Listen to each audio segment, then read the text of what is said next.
کے ہمارے صدر ہیں، تو عباس قریشی صاحب تشریف لائیں اور اپنی کارگزاری پیش کریں۔ عباس قریشی، میرٹھ۔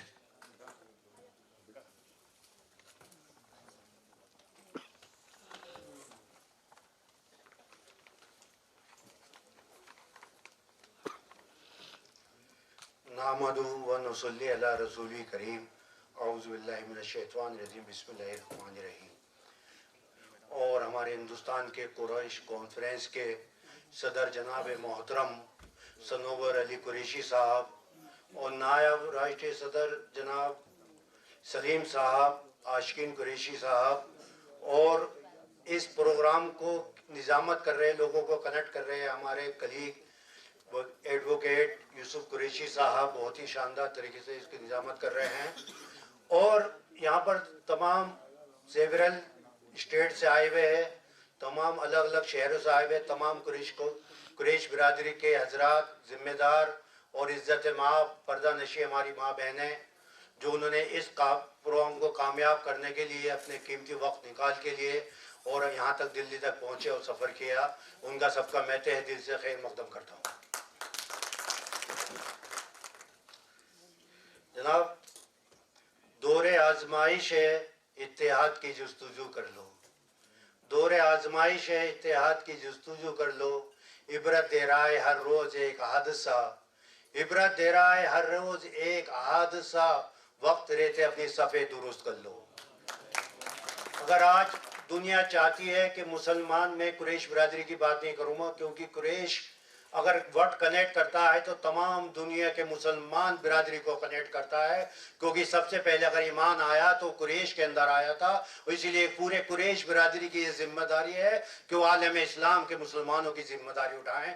تو میں کہنا چاہوں گا کہ آج دنیا یہ چاہتی ہے کہ ہمیں جہالت کے اندھیروں میں پھینک دیا جائے اور ہم سے کچھ نہ چھینا جائے، بس قلم چھین لیا جائے، اور ہمیں جو ہے جہالت اور ہمیں غریبی اور غربت اور کمزوری کے رکھا جائے، جس سے کہ وہ ہم پہ ہماری حکومت کر سکے۔ تو میرا مطلب یہ کہنے کا ہے کہ ہمیں جو ہے اپنے بچوں کو جس طرح سے ہم نے تعلیم حاصل کری ہے، ہمارے یوسف صاحب ہیں، سنور علی قریشی صاحب ہیں، سلیم صاحب ہیں، یہ ہمارے بچوں کے لیے جو تعلیم حاصل نہیں کر سکے ان کے لیے بھی کوششیں کریں۔ آج سب سے پہلے اگر کوئی ہمارے مسئلے کا حل ہو سکتا ہے، اس مسئلے کا حل صرف تعلیم اور تعلیم کے علاوہ کچھ نہیں۔ آج ہمیں ایک ہو کر اور اپنے سماج کے اندر رہ کر اور ہمیں یہ دیکھنا ہوگا کہ کون بچے تعلیم کر رہے ہیں، کون بچے اسکول نہیں جا پا رہے ہیں، کون بچے جو ہے وہ فاقہ کشی کے محتاج ہیں، کون چھوٹے چھوٹے بچے چھوٹی دکانوں پہ کام کر رہے ہیں۔ ہمیں ان لوگوں کو تعلیم اپنے مدارسوں کے ذریعے، اپنے اسکول کے ذریعے، اپنے انسٹیٹیوٹ کے ذریعے اس کو داخل کرنا ہے۔ یہ ذمہ داری میں چاہتا ہوں کہ ہر اسٹیٹ کے اندر آئے ہوئے لوگ اسٹیٹ کی اٹھائیں، سٹی کے اندر آئے ہوئے سٹی کی اٹھائیں، اور محلے گلی کے لوگ آئیں، محلے گلی سے اٹھائیں، اور اپنی مسجدوں کو سینٹر بنائیں، اور وہاں سے سینٹر بنا کے مسجدوں میں یہ پیغام پہنچائیں کہ میں شعر کے ذریعے اپنی بات کہوں گا، پہلے تعلیم سے تم موڑ دیے جاؤ گے، پھر کسی جرم سے تم جوڑ دیے جاؤ گے۔ پہلے تعلیم سے تم موڑ دیے جاؤ گے، پھر کسی جرم میں جوڑ دیے جاؤ گے۔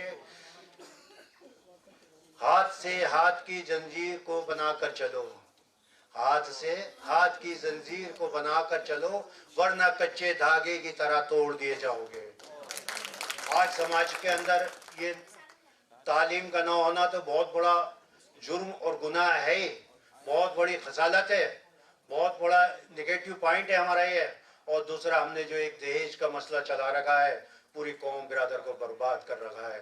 چند کچھ لوگوں نے اپنے آپ کو عروج پہ دکھانے کے لیے، پیسہ آیا ہے تو اس کا شو بازی کرنے کے لیے، اگر سماج میں تھوڑا نام کمانے کے لیے اپنے دہیج کے ذریعے اپنا کو شو کرتے ہیں، اور اپنے بھائی کو غم میں اور اس کو اس طرح سے دکھاتے ہیں کہ دیکھ میرا مرتبہ تجھ سے اونچا ہو گیا ہے، صرف دہیج کے ذریعے سے دکھایا جاتا ہے۔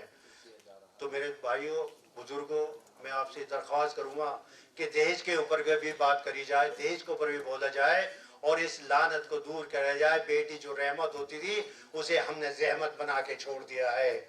ارے محبتیں اب کہاں باقی ہیں، محبتیں اب کہاں باقی ہیں، اب تو ہر طرف لالچی اور مداری ہیں۔